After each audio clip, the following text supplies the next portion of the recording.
Chers amis, nous continuons sur le thème du fameux passouk de la création de la femme, lorsqu'il est écrit Vaipol Hashem Elohim Tardema al Adam Vaishan. Donc Hashem a endormi l'homme au moment de la création de la femme. Cette notion Vaishan de dormir, alors effectivement, on peut l'interpréter sous plusieurs aspects. Et je vais vous dire comme ça plusieurs aspects, c'est le prochain shiur.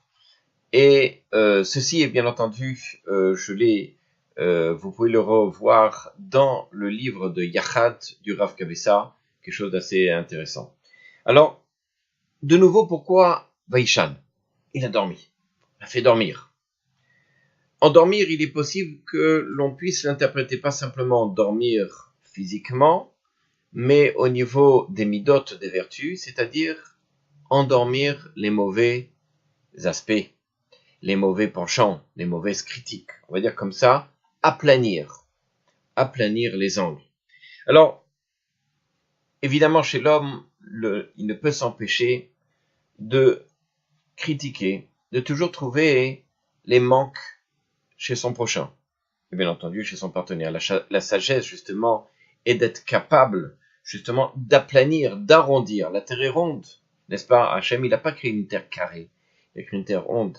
Ce qui veut dire que on doit aplanir les mauvaises choses.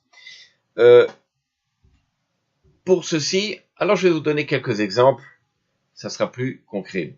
Mais sachez encore une fois, celui qui aplanit les angles, il est capable d'entretenir la flamme de l'amour toute sa vie. Premier exemple que j'aimerais dire, chez monsieur. Vous savez, je pense que depuis la création du monde, il y a quelque chose qui est inhérent chez l'homme, et surtout il se dévoile au moment du mariage, c'est cette envie de dormir. L'homme a souvent envie de dormir. Il a une difficulté à se réveiller le matin. Et ça, effectivement, c'est difficile à encaisser chez la femme. Parfois, la femme, elle se dit, mais je comprends pas, mon mari, il s'est marié avec qui? Avec moi ou avec son cousin?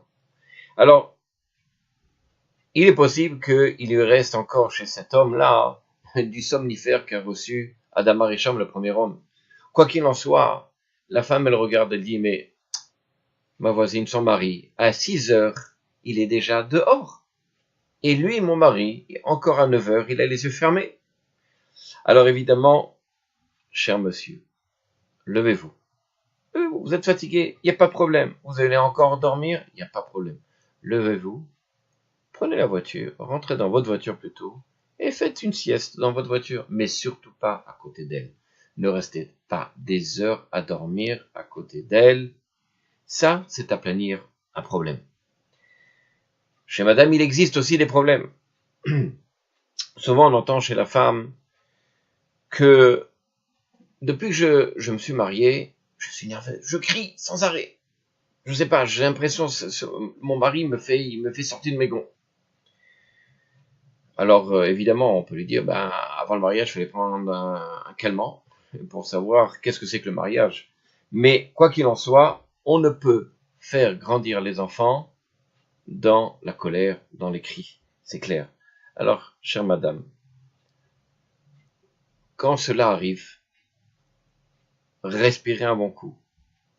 Voire même prenez les poubelles, allez dehors. Vous allez rencontrer sûrement la voisine que vous ne pouvez pas supporter. Et ça vous permet de rentrer à la maison beaucoup plus calme. Mais quoi qu'il en soit, ici aussi, vous devez être capable d'aplanir le problème, de vous retenir. Parce que des cris aux yeux du mari, malheureusement, ça diminue dans son estime. Ça, il faut faire très attention. Dernier exemple qui est frappant, qui existe à la fois chez l'homme et chez la femme. Quand monsieur va au travail, alors, il s'habille, des beaux habits, cravate parfois, de l'aftershave sur le visage. Et puis il arrive au travail, le sourire aux lèvres, il est là près de ses collègues à leur faire un café, à raconter parfois même des blagues. La journée, Baruch Hashem, se passe comme ça, avec une atmosphère donc plus agréable. Quoi qu'il en soit, il faut entretenir, n'est-ce pas, la sympathie au travail. Mais lorsqu'on arrive au travail, à la maison, Les piles sont finies, il n'y a plus de batterie. On se vautre sur le divan. Et qu'est-ce qui se passe? Eh ben, on rouspète. J'en ai marre des macaronis. J'en ai marre du poisson tous les soirs, etc. Chamari, il est peut-être plus intelligent, on va dire comme ça, dans ce cas-là, que vous restiez au travail. Puisque toute la sympathie, eh ben, elle est au travail. Alors, restez au travail. Si votre femme ne vous valorise pas à la maison, c'est parce que vous montrez votre vrai visage à la maison. Alors, évidemment, pour pouvoir être assez intelligent, il est préférable de garder cette énergie de gentillesse, d'humour, de sourire, de tout ça, d'investir à la maison.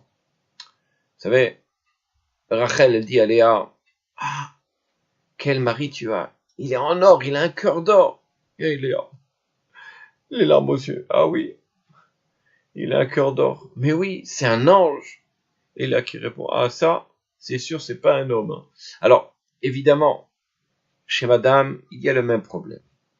On se pomponne, le parfum, les beaux habits, on va au travail, on est plein d'énergie, de sourire.